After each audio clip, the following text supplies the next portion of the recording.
Good afternoon, everyone. Thank you all so much for joining us today. I will try to get us quickly through this program, but it's so important when we engage in these types of processes to thank all of the folks that have been involved and allow some of them to say a few words about why this particular call to action at this particular time. And I will start with the person who challenged us from the beginning, from the production of City Council's Narrowing the Gap report last year to the establishment of the Special Committee on Poverty, our president, Council President Darrell Clarke.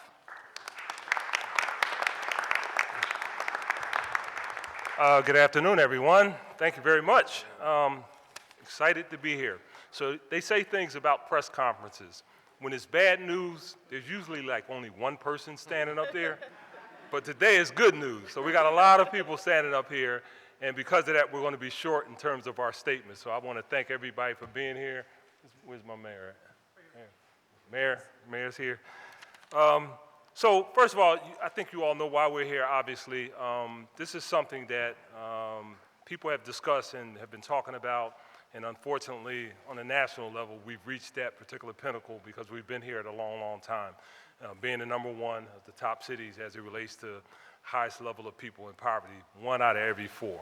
That is totally unacceptable. 400,000 people, larger than most cities in our country. The simple reality is that we decided, the collective we, to do something, but to do something together. A lot of people, and I want to acknowledge all those folks that have done great things as it relates to getting us out of this unfortunate designation as being a city in poverty. But we never really kind of got together, and the stars never actually aligned to the point where everybody was focused on this. And today we have that opportunity. I want to thank in particular the members of the special committee. We formed a special committee on poverty last year, and we talked about making sure there was a broad-based special committee. I want to thank my friend and colleague, Councilwoman Kiona Sanchez, Councilman Daum, who were council members as a part of that committee. I want to thank Charmaine Matlock Turner, whose name speaks for itself, separate and aside from the Channel 6 Sunday morning talk shows. I want to thank my good friend and my North Philadelphia brother, Mel Wells, who has been a person that everybody knows out in these neighborhoods. And I want to thank Eva Gladstein. Eva has been through virtually every administration that I can remember, and it's done good. That means, Eva, you did good stuff. You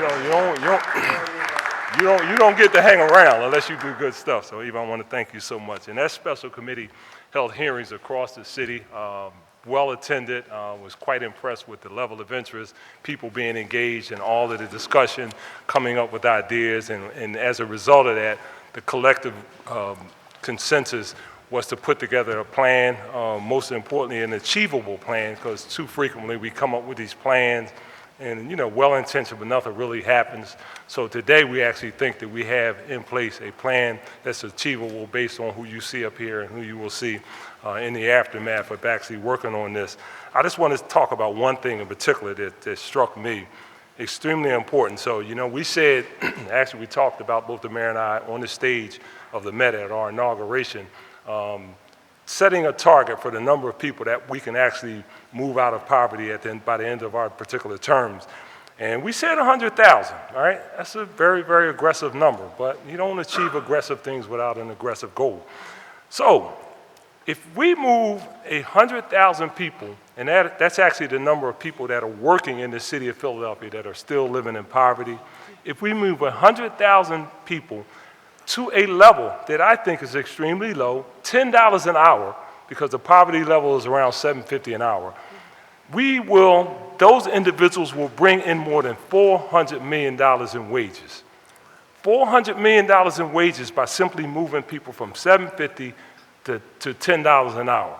That's extremely achievable. So I think that we need to move forward on that in a very aggressive way.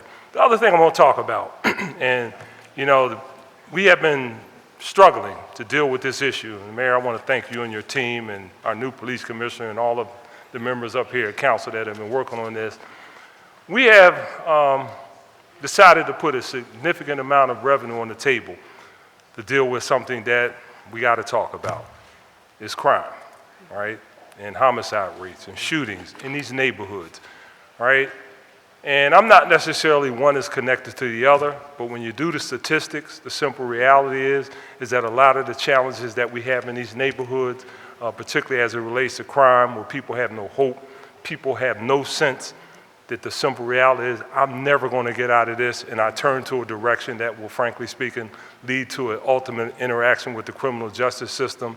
It is clear that if we were in a position to move those individuals out of poverty, those families, because this is generational. This is not just some this 2020 phenomenon. This is generational. If we were in a position to move those people, to give them hope, to give them real opportunity with education and a hand out, not a hand up, I think that we would make a significant dent in the level of challenges that we are experiencing in this neighborhood. So I believe personally that there's a direct relationship to people not having hope and opportunity to some of the challenges that we are seeing as it relates to the day-to-day count on criminal activity in our neighborhoods. Nobody was born to be a criminal, but certain circumstances lead that person to a position where ultimately they end up in an unfavorable position. So I think that in itself should put us in a position where we need to focus. So I just want to thank everybody that's been involved. We will do this. This is achievable. I'm extremely optimistic given the people that are involved, and I haven't talked to a single person in the private, public, institution, obviously the political structure that does not want to be a part of this movement. So I want to thank everybody that's been engaged. I want to thank everybody that will be engaged because we anticipate people will get on board. And I want to thank everybody for being here today because this is a significant issue. It is what we call our moonshot. No, we're not going to the moon or Mars, but this is the city's moonshot, to replicate what happened in the 60s when we made a decision to go to the moon. Today we're making the decision to solve this very, very troublesome problem. So right now, I'd like to take this opportunity to recognize and introduce our partner in all of this because we don't do it alone. We have to work together. And I'm proud to say that we have had an opportunity over the last several years to work together in achieving a number of great things. I'd like to introduce the mayor of the city of Philadelphia, Jim Kenney.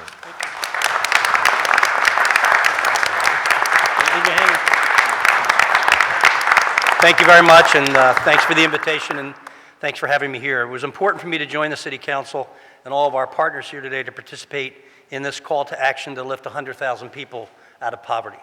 Despite our occasional disagreements, the whole city, our administration, and City Council are in total agreement on so many important priorities like investing in education, reducing gun violence, and this goal of lifting 100,000 folks out of poverty.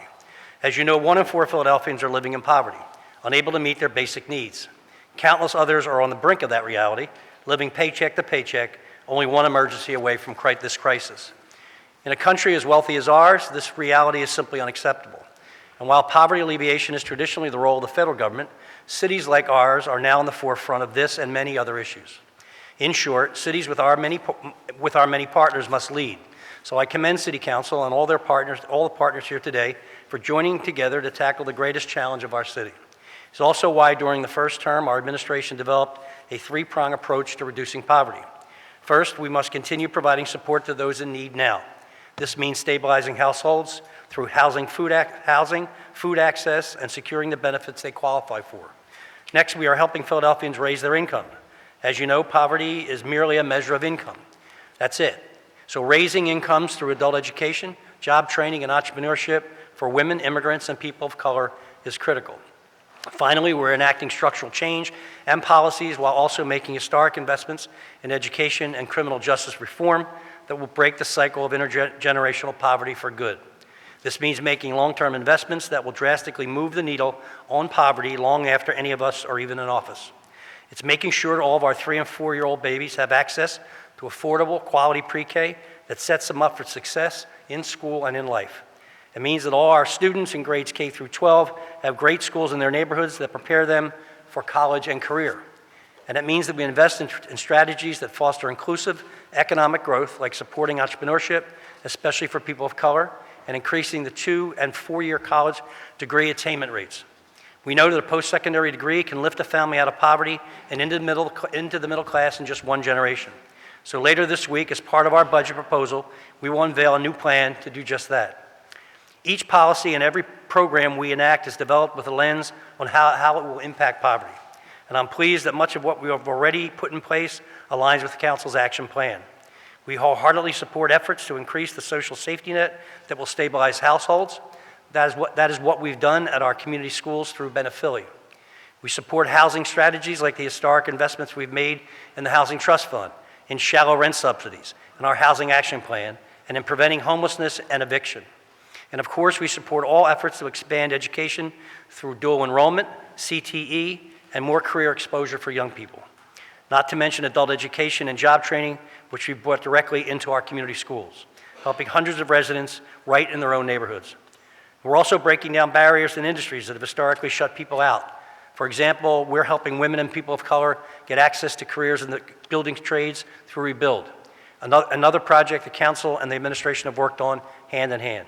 Again, I'm pleased that this plan and our anti-poverty agenda share so much in common because this is the most pressing issue facing our city. But it's not enough that we're rowing in the same direction. We need to row faster and help our fellow Philadelphians increase their incomes and lead the best quality of life possible.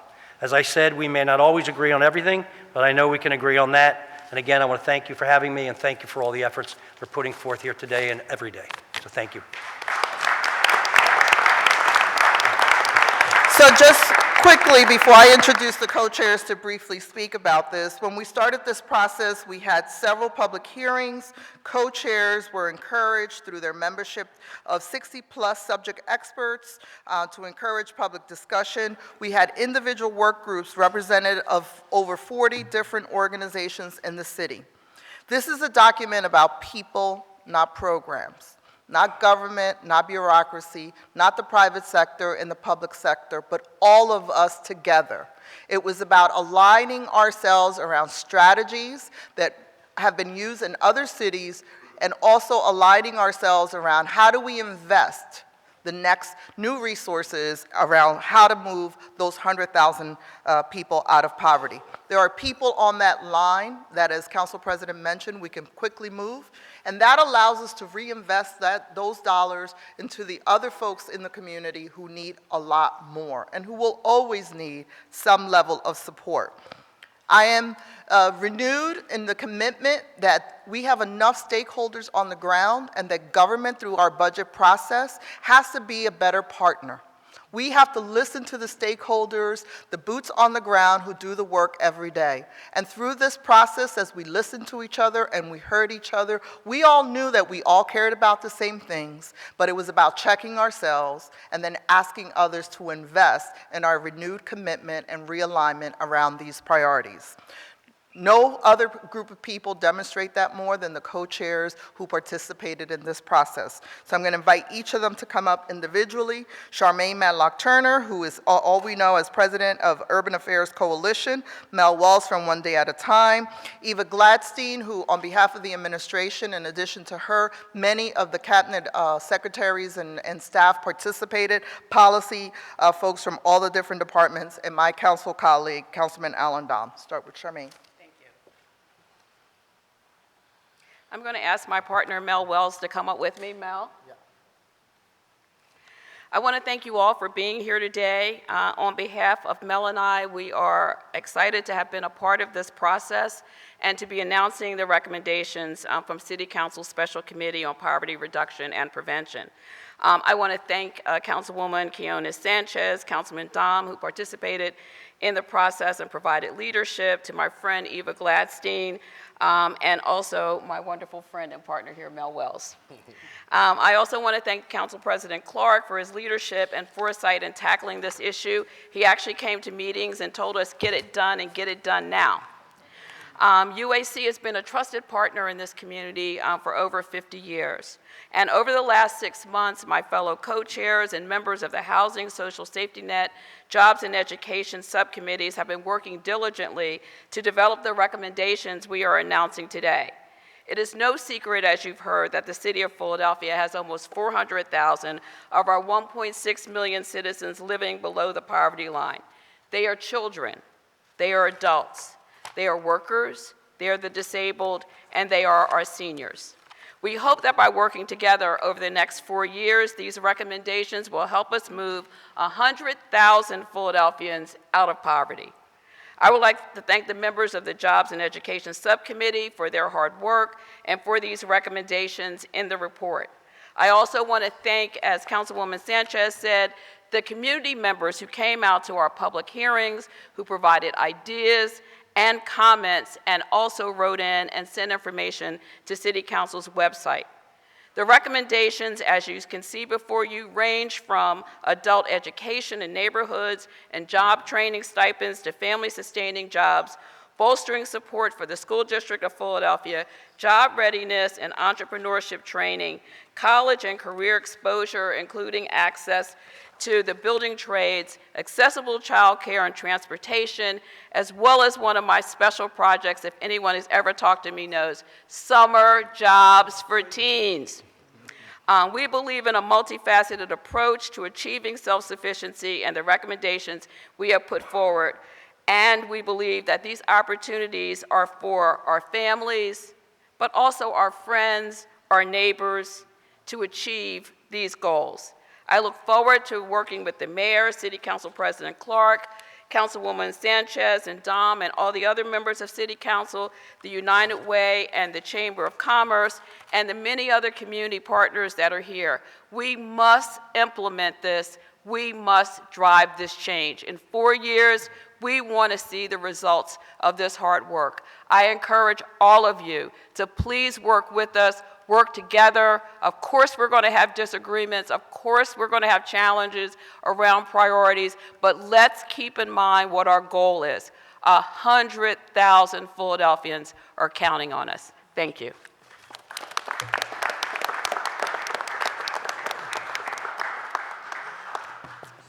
Good afternoon, everybody. I want to just say what an honor and a privilege it has been for me to participate and chair the Social Safety Net Subcommittee. I started out in Philadelphia almost 50 years ago organizing low-income tenants and never believed that I would be in a position where we could be recommending rent subsidies, eviction prevention, homelessness prevention, and have such an august body of individuals not just standing here, but also all of you who are in the room and those who participated in our committees and in our hearings and will participate in the implementation. So it really is an honor. And for me, a special pleasure that we're able to look at all of the ideas that came forward and to see such alignment that the mayor already referenced in terms of what the budget address will propose just in a few days. I'm going to be a little bit partisan and ask the members of the Social Safety Net Subcommittee to stand for 1 minute. Come on, don't be shy. A bunch of you are standing already. But just to say that this was the hardest working committee.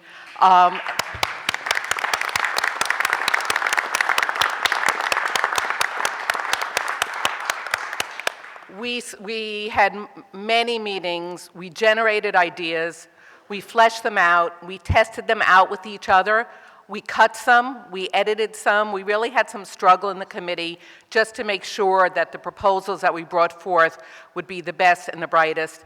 Then we took them to North Broad Street and had a meeting with many community members who again sat down with us, looked at the ideas, again, tested them, challenged us, and I think the product that we came out with is all the better for that.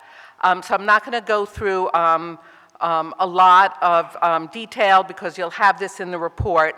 Again, we were charged with looking at how to meet the basic needs of individuals, doing the things that will help them stabilize themselves, their families, and in their communities so then they can participate in jobs and workforce and educational opportunities. So we looked at several ideas or a number of ideas that would bring more income into individuals. Council has already, I believe, has already passed the wage tax refund.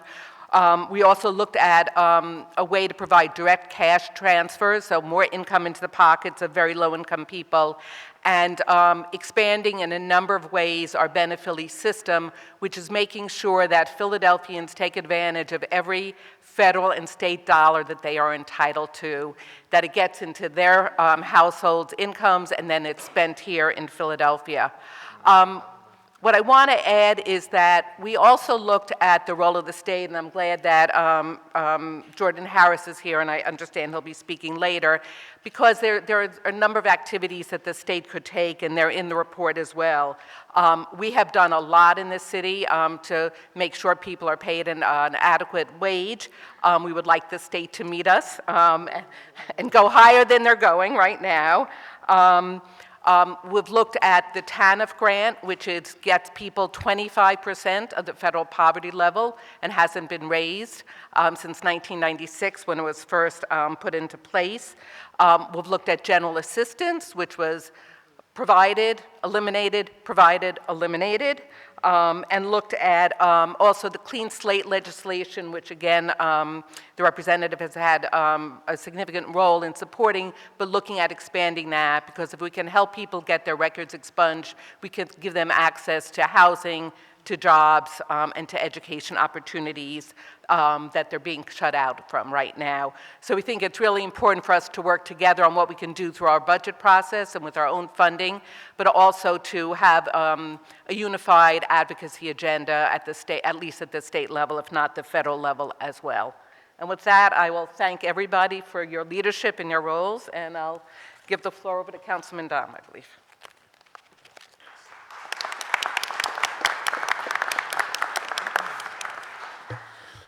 Good afternoon. I'd like to thank Council President Clarke and Councilmember Quinones Sanchez for their leadership on the Philadelphia Poverty Action Plan, and everyone standing behind me today who fought to get this done, and everyone out in the audience, and I see many people who were at all the meetings, did a lot of work, and really we all thank you for your efforts. I think Councilwoman Sanchez did a great job in leading those committees, so thank you.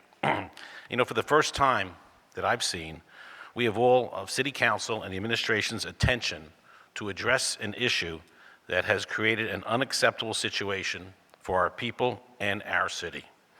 Recently, by the way, we did an independent study, completing the surveying the top 50 U.S. cities, showing the local tax burden on each city's workers. Sadly and embarrassingly, Philadelphia was number one. We tax lower-income people the highest, and the major cause is our city wage tax. Just last week, City Council took action and passed the wage tax refund bill that will help 60,000 households, comprising of 150,000 low-income Philadelphians. This bill will provide $810 per year to those households, and in 3 years it'll increase to $1,300. This bill will allow Philadelphians who have been struggling to get out of poverty with the opportunity to get back their hard-earned wages they paid the city in taxes.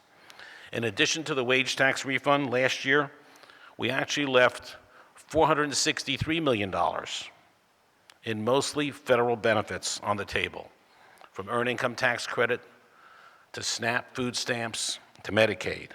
This is money that hundreds of thousands of Philadelphians could benefit from to pay bills and put food on their table. And I know as City Council and the administration, we're going to address increasing the refunds to those people that deserve this money, Philadelphians. And by the way, Council President Clarke, I was standing here and saying to myself, 100,000 people out of poverty. I had the good fortune of meeting with Charmaine, and she explained to me the numbers. I just want to share those with you because I think we can do this. To take 100,000 people out of poverty, the average household is 2.4. So we need 40,000 jobs over the next 4 years, 10,000 jobs a year. We should be able to accomplish that. I'm proud to see City Council, Mayor Kenney's administration, and our citywide partners moving forward to resolve this issue of poverty as a unified group. Thank you very much, and thank you to everyone. Thank you. Since Eva mentioned our state partners, I'm going to invite Representative Gordon Harris to come, and Majority Leader Sherelle Parker led a discussion with the state delegation. And soon we'll talk about our public-private partners who together is where we're going to be the most effective. But at the state level, we came up with an agenda. We sat with our state delegation and agreed to a working group to work through all of these state agenda items. And here again, leadership, the young leadership in our state delegation was ready to step up to the plate and work with City Council and the Mayor's administration on an action agenda in Harrisburg. Representative Jordan Harris.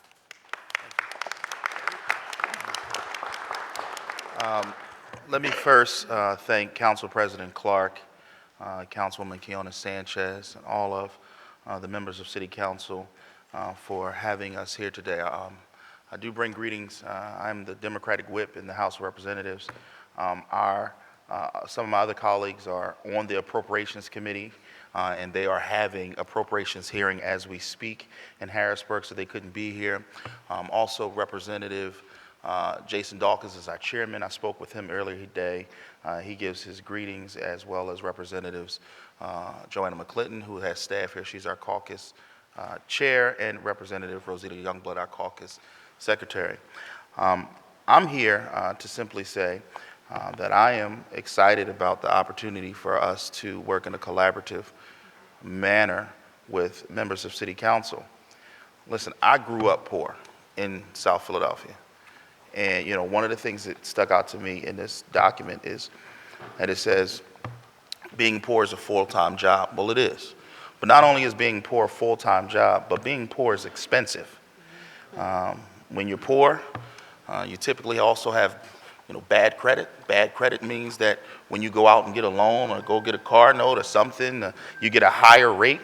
Being poor usually means that instead of going to the supermarket, you're going to the corner store because it's the closest, and typically those stores sadly have increased prices. So being poor is not just a full-time job, it's also expensive. I remember my mother calling my doctor to get a medical form to send to PICO so they wouldn't cut off our electric. Maybe some of y'all might not understand that, but if you've been poor a little bit, you might, anyway, I'll move on. I remember, getting the medical form so they wouldn't cut off our gas. That's the reality for many Philadelphians every single day. And what we understand is that the city can do a lot, but the truth is we will not lift people out of poverty without the support of the state delegation in Harrisburg and without Harrisburg. So, we are here to move shoulder to shoulder with members of City Council to address the issue of poverty. We are locked in step with all of the things that we see here. I can tell you already that there is movement in Harrisburg on how we increase the minimum wage, but let me be clear, even at $15 an hour, it's not enough. We need a living wage here in Pennsylvania. I can tell you that there is already movement to fix the Clean Slate Act, a bill that I co-authored. There's a bill over in the Senate with Representative McClinton, where a part of that bill is to remove the barrier of court fines and costs, so that even if you owe court fines and costs, you can get your record sealed. So we are already working in Harrisburg to address some of these very issues, but we look forward to our partnership. I can tell you that we already have meetings set up where members of the House delegation, members of leadership and City Council are getting together to address poverty in the city of Philadelphia, because we know simply this, that it is hard for a mother to attend back to school night when she has to get to her second job. It is hard for a father to go see his son play football or his daughter play basketball, or to meet at gymnastics when he has to go to his second job. So we know that when we lift people out of poverty, we also bring families together, and we give Philadelphians not just the hope and the dreams and the chances that we talk about, but we give them the tangible results that they need. So we are ready to work together to address these issues. Thank you for including the state delegation on how we move Philadelphia forward. Thank you.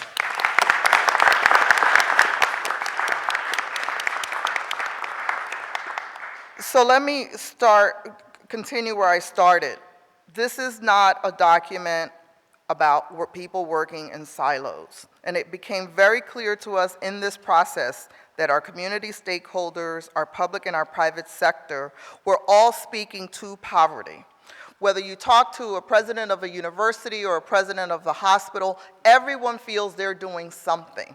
What they want us to provide is some leadership around what are the specific strategies that we can invest in.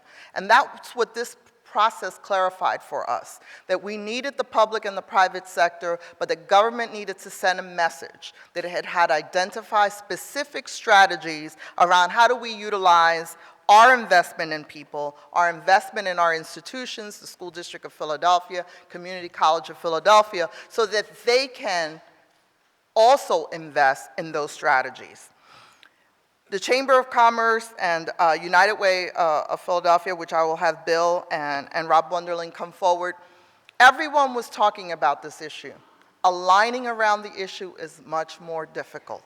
Figuring out how do you get to family-sustaining jobs? How do we encourage and incentivize the private sector to do that? So those 40,000 working poor can cross that line. Is something that we must do together. We must listen to the Chamber of Commerce and the businesses and help them grow their businesses. United Way and all the United Way partner organizations and the other nonprofits, community legal services and others who've participated, all of them have been key to sharpening our toolboxes. They are the ones that on the ground help people get LIHEAP and all those benefit services. And what makes this different is we're going to hold everybody to a higher standard. We're going to make sure that we build capacity in the communities where people are. We're going to meet them where they are. That at every school, at every community school, that we have access to community college. We've talked about the dual admit program. We have toolboxes that our advocates have fought for, that have been effective, that we need to double up our investment in. And that's what we're looking to do through this process. The hard work comes after the press conference. When you look at the 55-page report with strategies, what you would see is some of the most thoughtful advocates who have done this for a long time and all were willing to say, we need to do better. And with that, I want to invite Rob Wunderling from the Greater Chamber of Commerce, who understands the value that his members play in creating those 40,000 jobs that we need to transition folks into family-sustaining jobs. And then our partner in United Way, who has also engaged us in a process about thinking outside the box. Remember, this is a plan where we're not going to do this by ourselves. We need Drexel, we need Temple, we need Penn, and everybody wants to be helpful. And these are strategies that we all rallied around that said, this is a way to do it. We have the toolbox that we know. We need to strengthen our benefits access, the ability of people to get to UPA and LUPA and all of those things, which I call big tier items, which we're all on board. And then we have a bucket of innovation. And what we want the private sector, and this is why this is a call to action, in this bucket of innovation, we have expertise in this room ready to provide those direct services to help move those folks across this line. And we cannot do it. Government can never do this alone. It can never pretend that it does, that we're in this alone. If there's anything this process has clarified for all of us is that we have to be better partners, but we also have to empower and resource up our stakeholders on the ground to get us through this plan. So with that, Rob Wunderling and Bill from United Way. Thank you, Councilwoman, and good afternoon. Let me, on behalf of the business community in the city, express our gratitude to the mayor, the council president, members of council, our state delegation, all the stakeholders that have worked so hard to get us to this point today. I'm struck by a couple of thoughts. One, this truly is a journey. We did not end up here overnight, and therefore all of the aligned stakeholders, regardless of quarterly results or election results, will remain committed to this process in the years to come. But in addition, we think, representing the business community, that there's a really key moment in time that can propel this effort forward, and it is evident in the work by this special committee. The council president, in his opening remarks, talked about the stars and the moon and the planets be aligned, and I remember that was a quote that he offered last spring when, on behalf of this business community, we introduced, through our Roadmap for Growth, our 4-point inclusive neighborhood growth strategy, which is a long-term commitment, not just to allow the free enterprise system to flourish in this city, but to, as the councilwoman just suggested a moment ago, bring that entrepreneurial spirit, that creative thinking, and that point of innovation to solve for some of our most thorny issues. And so in the coming weeks and months, you will see this business committee fully engaged in issues such as gun violence, fully engaged in such as affordable housing, fully engaged in issues around wellness and safe and healthy neighborhoods. We are spending a significant amount of time with entrepreneurs in neighborhoods, and this work will not be easy. We hope that our very large global publicly traded organizations remain committed to this city, and we know that our very large not-for-profit anchor institutions are also committed. But to really change the trajectory, to add, as the councilman, I think, gave us a quota of 10,000 net new jobs a year, is really going to be 1, 2, 3, 4, 5 jobs at a time in the neighborhoods in this city. That's hard work, and that requires the kind of partnership and the alignment that everybody prior to my remarks have suggested will occur today. We absolutely see the world through the lens of abundance. We see no reason why we cannot, in a partnership with government, allow neighborhood-free enterprise to flourish in this city in the years to come. In a phrase, there's not a moment to lose.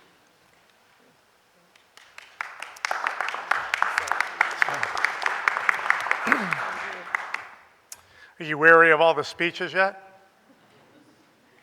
I'll be brief. My name's Bill Goldberg. It's with a deep sense of urgency that I serve the mission of the United Way of Greater Philadelphia and Southern New Jersey to meaningfully and measurably reduce the suffering that is caused by poverty in our region. And I want to first acknowledge the process of this committee to listen carefully to the people who are on the front lines every day, meeting the needs of their neighbors who are trying to stake a claim to a better life. Because those are folks for whom poverty is not an abstraction, it's their neighbors. And they meet that need every day with a sense of urgency and determination and inspiration that they're going to make something happen. So I want to acknowledge the committee for taking the time to listen. And I also want to acknowledge something that I feel like is in the room. Oh wait, another plan? Another new plan? A plan for a plan? Or is there something different? I believe there's something different happening here that I think we need to call out. The first is this sense of inspiration that I have felt among Council President Clarke, Councilmember Quiones, the mayor, Councilman Daum, Eva, dedicated civil servants like Eva, and committee people that I know like Charmaine for years who've been in this battle. There is this sense of inspiration that this is not bigger than us. Something different could happen if we would just believe and not let the cynicism take over us. The second thing that's happened that I've noted is this sense of servant leadership that is penetrating this building. I've heard from Councilwoman Sanchez over and over again that she knows that it is not the government plan that is going to bring us to the promised land. All of us need to act differently, and we need to put aside all of the pettiness and keep our eye on what it would mean for our neighbors to move and lay claim to the promise of America. How does that happen? Two things. One, we have to be serious about measurement. We have to be serious about, if we're going to say that we're going to put 100,000 people and we're going to move them out of poverty, in business, the premise is that which gets measured gets done, and all strategies that we put forward need to have a plan to measure how that actually is going to be impacted, and we need to be willing as servant leaders to hold ourselves accountable to that outcome. If we're going to say it, we have to do it, not because we want to claim credit for it, but because our neighbor's livelihood is at stake. This is a fact. It has been this city has had the most uneven economic recovery of any major city. That means we have to work harder and work more closely than any other city has with that sense of deep urgency and competitiveness that we can achieve it. And the last piece is going to be up to everybody in this room and everybody beyond this room. It's going to require moral courage and sacrifice. This is going to cost more than anybody wants to spend. It's going to take more time than any of us want to devote. And it's going to require that we believe in our neighbors' futures more than we believe in the pettiness that keeps us apart. I'm excited that the mayor has decided to join forces with City Council on this, And what I pledge is with every fiber of my body, we are going to try to knit together community organizations that are on the ground with private philanthropy that's committed to making this problem better. And also with my colleague, Rob Wunderling, we serve 400 private sector companies that want this region to be more robust and more fair, and we need to help play some role in energizing that universe of people to make that real and make it real now. Thank you. I want to acknowledge Jeffrey Cooper, who is here from the University of Pennsylvania. I know Dr. Generals is here. Oh, Representative Hohenstein, all of you, thank you so very much, all of you for being here and joining us. The work now begins. As I'm going to end where I started. This is about increasing people's income, people's access, creating opportunities so they have a better quality of life. As Bill says, this is so doable. It is so doable because of the people in this room who participated in this process. It is so doable because the political will of government, both from the mayor's administration to city council to state government, recognize that we're going to be better partners. And it is so doable because of the stakeholders who are going to challenge us, as Bill says, around the matrix about how you execute this. I'm going to close off and I'll allow questions. And Council President Clarke, I'm going to call you back up to take these questions. This is Again, there's a 55-page report that's online. We have copies of the report here. The agenda items as prioritized, many of those issues were issues that council had been talking about for a long time. Some council people have worked on these issues specifically, and the council president looks forward to working on the legislative components of that with those council members who have made these priorities. Fostered age-out kids, domestic violence, all of those themes that are hugely important to council were reflected in the Narrowing the Gap. They are reflected in this, as I say, call to action. This is strategies. The action comes with all of you. Thank you very much.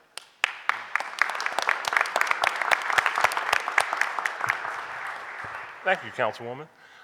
Thank everybody for being here today. This is a special moment, and as Bill was saying, I genuinely believe that we're going to get something done.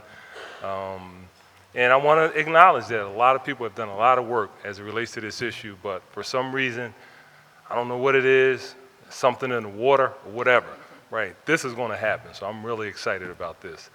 Questions? Ms. Shea, how are you? 2013, Mayor Nutter created shared prosperity. Over the subsequent 3-4 years, barely a needle was moved, despite very professional efforts by Eva and others. So what do you take away from that makes this different? And then I have another question after that. Yes. So while we acknowledge and we looked at a lot of things that happened in the past, we started with a clean slate. And by starting with a clean slate, it basically meant that we were going to talk to people, and which is why we had meetings all over the city as opposed to government people, right? You know, governments always thinks they know more than everybody, and they have a more significant strategy than everybody. But in this particular issue, we talked to people. They had hearings across the city of Philadelphia where there was standing room only in some of those meetings. And we listened and we heard. And I think one of the most significant things about the likelihood of this being survived is understanding partnerships, understanding having the Chamber of Commerce, understanding having institutions, understanding having all the other components in the city of Philadelphia being involved. We incorporated them not in the tail end, but during the process. They were a part of this process. Some of the documents, some of the things in this document came directly from those particular organizations. So 2013 was 2013. This is 2020. And I do know sometimes when things are going well, your ability to get some things done tend to be a little more likely. Some people's minds, frankly speaking, a lot of people, probably 400,000, would think that it's not. But when you look at the general economy, our ability to invest strategically in the significant fund balance that we have, the revenue that's coming in, we need to invest it in our people. So, in other words, part of the answer is more money. So, I don't hear any investment figure in. Well, that's a part of the answer. I won't let you characterize my response. What is the money that you're targeting for this plan? Well, if you look at it, all of the money doesn't come from government. If one component as an example, I'll tell you, this is the one that caught my eye more so than anything else, and Councilman Daum actually talked. $450 million is available every year for Philadelphians, and it's there. It's not money that we're making up. We're not asking you to pass a tax to put, this money is actually allocated every year by the federal, state, and local government, and for some reason, people haven't taken advantage of that. Can you imagine if you, half of that, 225, right? You put that in play, it would make a significant difference. When you looked at the basis, something I was talking to my good friend Mel Wells in one of the first meetings, and he said, what we do, we have these community meetings, right? And we try to get people to come to the community meeting, and we get like 20, 30, and it's usually the usual suspects. Probably the likelihood most of them are not in poverty. He said, you need to go to a place and market your strategies where people are. You throw a festival in a particular neighborhood, or you have a recreational event in a particular neighborhood, you're gonna get a lot of people there. So it's a strategy on how you get that information to people, and we think that we've come up with a real solution. I don't mean to be rude or take up time, but the cornerstone of shared prosperity was in fact giving people access to more benefits. So,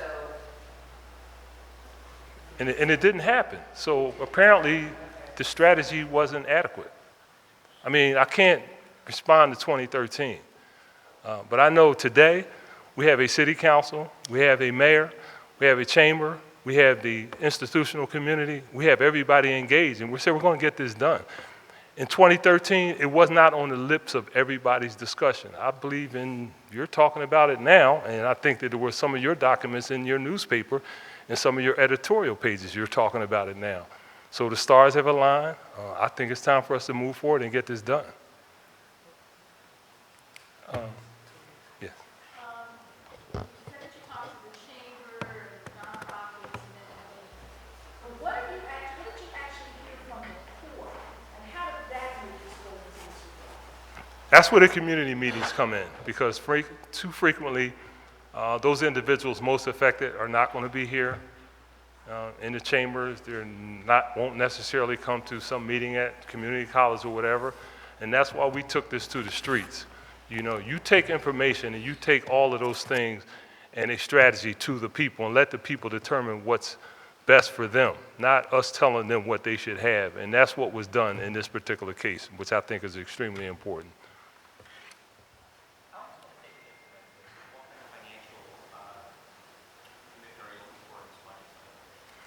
Well, I'm glad you brought that up. There are a lot of things that are currently in the budget cycle, and a lot of things that we spend money on. And the question is, do we spend it efficiently? Do we spend it in a way that maximizes that revenue and those expenditures? I think probably not. In most instances, we do. But we're looking at that, and we're going to be asking, we've had a conversation with the administration that their departments will come and talk on what their contribution is towards resolving this whole issue around poverty. As was said earlier, we have a target number, 100,000.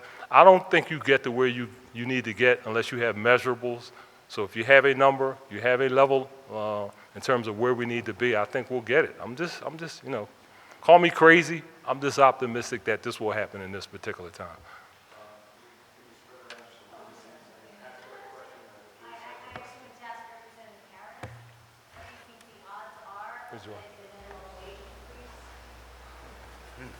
There you go. You want to repeat that question?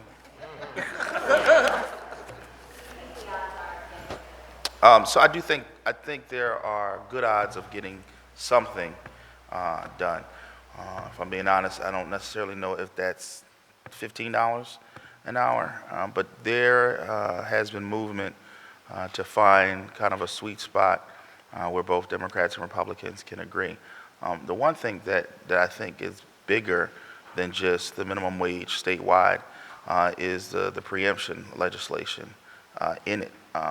Because even if we couldn't get $15 an hour passed statewide, but we allow municipalities to do what it was that municipalities would want to do, that would give folks like Philadelphia, Pittsburgh, and others the opportunity to do what they think is best for their constituency. So, you know, the short answer is there is movement on something with regards to minimum wage, but the larger answer, in my view, is allowing local municipalities to have their own wage as well.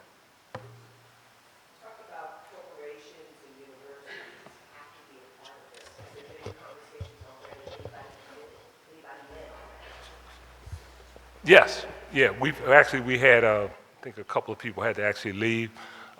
They were an integral part of this particular conversation. The universities are providing particularly support around the educational component, because the bottom line is, if you genuinely are going to be in a position to move out of poverty, you have to have some skill set. I mean, that's just the bottom line, whatever it is. And they have committed and they're willing, and they have actually done it in some instances, in a significant number of instances. But they are fully committed. They're going to be an integral part of this. In addition to community schools that you'll see rolled out as a part of the mayor's budget process, we're going to be expanding community schools to provide adult education, hopefully in every school in the city of Philadelphia. Sir? Sure. So I can address that question and also circle back to Sandy Shea's comment. Just as it relates to the $450 million of federal, state, and local benefits that are not accessed by current Philadelphians, we think we could bring an entrepreneurial approach to modernize outreach, if you will, through social media, apps, events. Already, many employers across this city educate their employees as to the benefits that are available. With our 80 or so colleagues at the Chamber of Commerce of Greater Philadelphia, we do that currently with our payroll stuffing. So we're going to put a clarion call out to the business community to encourage education of existing employees, get to where the need is most pronounced to access more of those federal dollars. And in terms... Help me out by name. Let me throw it back to you. This is in light of the fact that actually many benefits are being reduced, particularly food stamps, for example, and TANF. But so let's stay focused on what the broad picture is about, lifting 100,000 people out of poverty. Our goal, and particularly I think this is why this is an important partnership between free enterprise and the government, is our goal is not to have folks just be a little less poor. We want individuals in this city to thrive. We want them to prosper. And if a way to do that through modern means is to educate in the aggregate the total number of benefits and not slice and dice by one particular line in an appropriations budget, is to get the big we organized and educating to this opportunity. That's the first step. Second step, and it didn't get a lot of play on the report, is this whole notion of entrepreneurship. Entrepreneurship is totally colorblind. Entrepreneurship does not know a particular zip code or neighborhood or circumstance. And the ability to work with the state and local government to plant the seeds of entrepreneurship in neighborhoods so that we can move our economy forward in each neighborhood is going to be a key part of this work. Not easy work, but a key part of it. Let me just add real quick. You know, I think one of the things we've learned from our folks at Benephilly and Clarify is that those are excellent programs. We have housing counseling, we have energy coordinating offices, we have NAC. We want to bring that expertise across the board. The campaign shouldn't be during tax season. This is an everyday campaign. We have 27 touch points in the city of Philadelphia of agencies where people come for LIHEAP, TAP that's underutilized, UPA, all of those things. And what we're saying is across the board. I think the difference between what we've learned, which has been good, and what we do with the Campaign for Working Families is how do we expand that, right? So that those 27 touch points become places of expertise where the software and the expertise are available to move all of those folks. One-stop shopping for folks. All of the government programs are opt-in as opposed to opting out. We need to be more aggressive in government and making sure that people are enrolled in the programs that they're eligible, right? So there's some of those bureaucratic things about application. If someone applies for an UPA, they should probably be applying for TAP. That's not happening at the same time. So I think there's some real technical operational things that the folks who are on the ground have said to us, we want to enroll people, this is how you help us get there. One application, one point of contact in every neighborhood.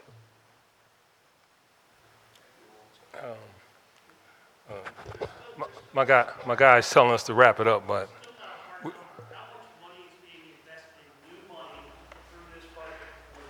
well, the one thing this from our estimation is that you don't want to put that number on the table early on in the process until you know exactly what your objective is, to the level of specificity that then you attach a dollar to it. You know, people, that's too frequently. People throw money out there, and you actually sometimes get people to kind of walk away from you because they're not in a position to provide that support. We think, do we have a sense of how much money we will need in some of this? Absolutely. But should it be a part of a process like the budget that we are going to be starting, I guess Thursday, the mayor will be unveiling his FY21 budget? Absolutely. So I guess to that, stay tuned. There will be some dollar figures attached. But the most significant aspect of what we're talking about, there's so much money that's currently available that people are just not taking advantage of. And that in itself, I think will move the needle significantly. So we got to look at that. One last.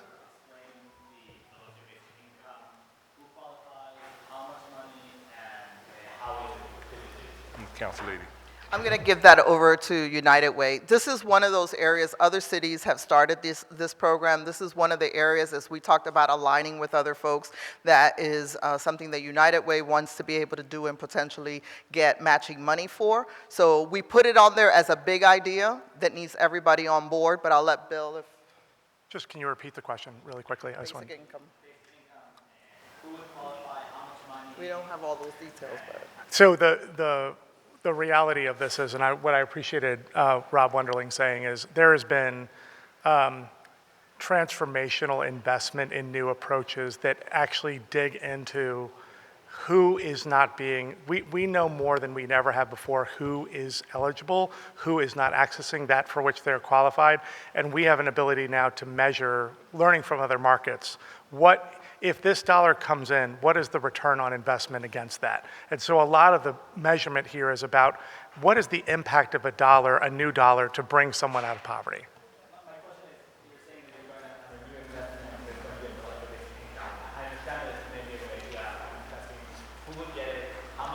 We haven't worked those details. We have some ideas. That's part of the implementation process. You're trying to get a number. He wants a number. Thank you all so much again for coming. Thank you to our stakeholders, Mike Nadeau from PFM for producing the report,